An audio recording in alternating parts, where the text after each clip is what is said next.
लोधी समाज का आज तक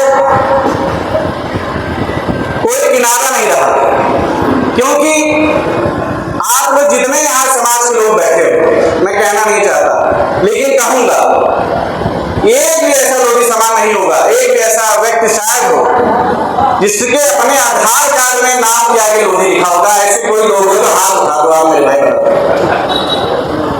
जिसके नाम के आगे लोधी लिखा हो। पढ़ना है तो आज की रात बोरा भर के पैसा आ जाता है भाई, साड़ी लो साड़ी, कंबल लो कंबल, चूड़ी लो चूड़ी, पैसा लीजिए पैसा ले लीजिए, इससे काम नहीं चलता तो दबाव आने लगता है। और जिस तरह दाल चीनी एसी फ्रिज पेट्रोल डीजल के दाम बढ़ते हैं, इस तरह हमारे आप सबके समाज के साथ सबसे ज्यादा दाम बढ़ते हैं। और पूरे 5 साल हमको कोई नहीं पैसा देता, कम मिलता है।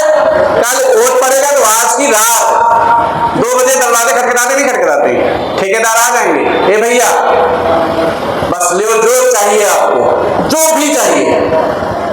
इसीलिए जो आज आपकी वोट खरीद सकता है, कल वही आदमी कल आपको बेच लेगा बीच बाजार में, ये ध्यान रखने की जरूरत है। इसलिए लालच प्रलोभन ये सभी आप समाज का आपका पैसा है, आपके द्वारा दिया हो गया हुआ टैक्स, ये सब हमारे ऊपर खर्च करते हैं।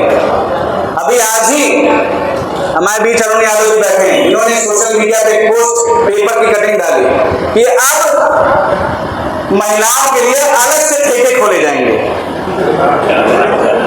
मतलब आदमियों के लिए तो थे, लेकिन महिलाओं के लिए अलग से ठेके खोले जाएंगे। तो आप इसमें कितने लोग आप बताओ कि किस समाज की महिलाओं के लिए ठेके खोले जा रहे हैं? हो सकता हो भाई, बहुत सी ऐसी दुकानें होती हैं कि महिलाओं को भेज दो तो जल्दी सामान मिल जाता है। तो सबसे ज्यादा पीडीएस समाज के लिए तो खोली जा रही दुकानें, लगभग 27,000 स्कूल बंद कर दिए गए,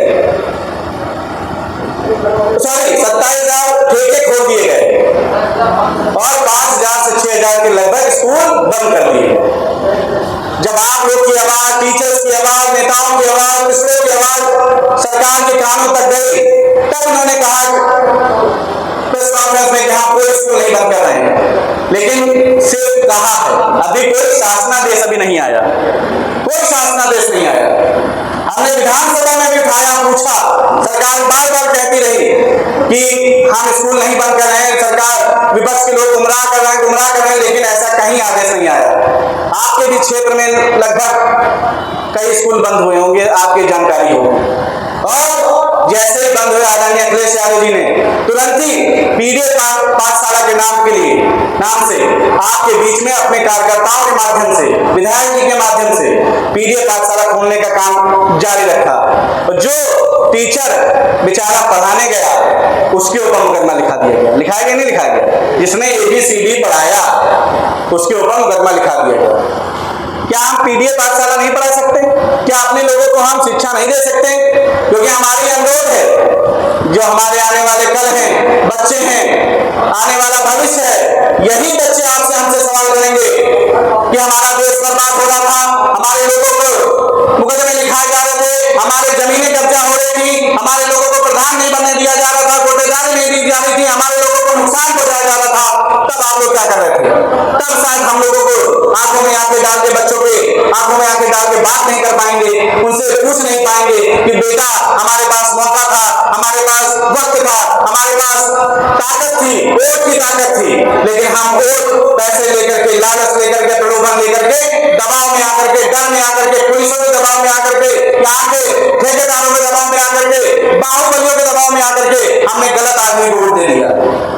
जो आदमी आपको लालच प्रलोभन देके खरीद सकता है, तो समय आना पर जब आप उससे काम मांगने जाओगे तो क्या कहेगा? तुमने मुझे वोट ऐसे थोड़ी दिया है, एक कुड़िया में वोट दिया है, तुमने मुझे साड़ी में वोट दिया है, तुमने मुझे 500 रुपए लेके वोट दिया है, और पूरी जिंदगी 5 साल आपको कहता रहेगा कि इस बार 500 दिया है, 27 आते आते 2000 जेल में डालूंगा और फिर से लोग मुझे वोट दे देगा। कह देगा कि नहीं कह देगा? आप मुझे बताओ।